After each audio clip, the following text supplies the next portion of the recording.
வணக்கங்க. உங்கள் பேர் சொல்லுங்கள். என்ன ஊர் நீங்கள்? உங்கள் ஊர் பெருமையை சொல்லுங்கள். கோயில் இருக்குது, ராமேஸ்வரம் கோயில், திருப்பதி கோயில், திருப்பாணி கோயில், நவக்கிரகங்கள், கைவெட்டினா நவக்கிரகம் இருக்குது, ராமர் பாலம் இருக்குது, பாம்பன் பிரிட்ஜ் இருக்குது, உப்பு ஃபேமஸ், உப்பு கடற்கரை, உப்பு இருக்குது, இறால் பண்ணை இருக்குது, மீன் அதிகமாக கிடைக்கும், குளங்கள் அதிகமாக இருக்குது, நல்லா இருக்குது. விவசாயம், கீரை காய்கறி ஐட்டம்லாம் ஃப்ரீயாக கிடைக்கும், மீன் ஐட்டம் நல்லா கிடைக்கும். மீனெல்லாம் என்னென்ன மீன் நல்லா கிடைக்கும்? சீரா மீன், கூடை மீன், நெத்திலி மீன், ஊலா மீன்,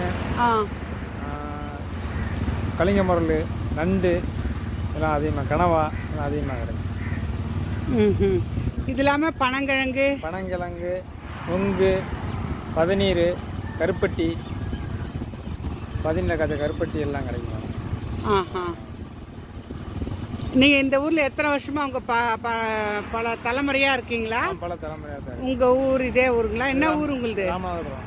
ராமநாதபுரம் தான். இப்போ என்ன சொல்கிறாங்க புது பேர்?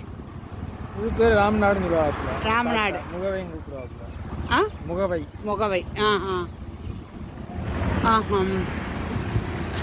வேற என்ன ஃபேமஸ் இந்த ஊரில் சொல்லுங்கள். பனங்கிழங்கு, வெள்ளரிக்காய். வெள்ளரிக்காய் சொல்கிறீங்களே?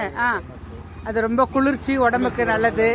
டயபெட்டிஸ் பேஷண்ட்லாம் அது ரொம்ப விரும்பி சாப்பிட்றாங்க. வேறு அதான் மேடம் ஃபேமஸ்.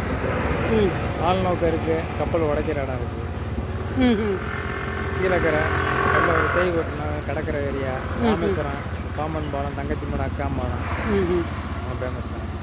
அப்புறம் அப்துல் கலாம் சமாதி இருக்குது, பேக்கரில். அது வந்து பாம்பன் பிரிட்ஜு கிட்ட இருக்குன்றீங்களா? இருக்குது. ஆனால் ராமேஸ்வரம் எண்டில் இருக்குன்றீங்க. ஆமாம், ராமேஸ்வரம் எண்டில் இருக்குது. ரொம்ப சந்தோஷம் உங்களை பற்றி சொன்னதுக்கு. அப்புறம் உங்கள் ஊர் ஃபேமஸை பற்றி சொன்னதுக்கு ரொம்ப நன்றி.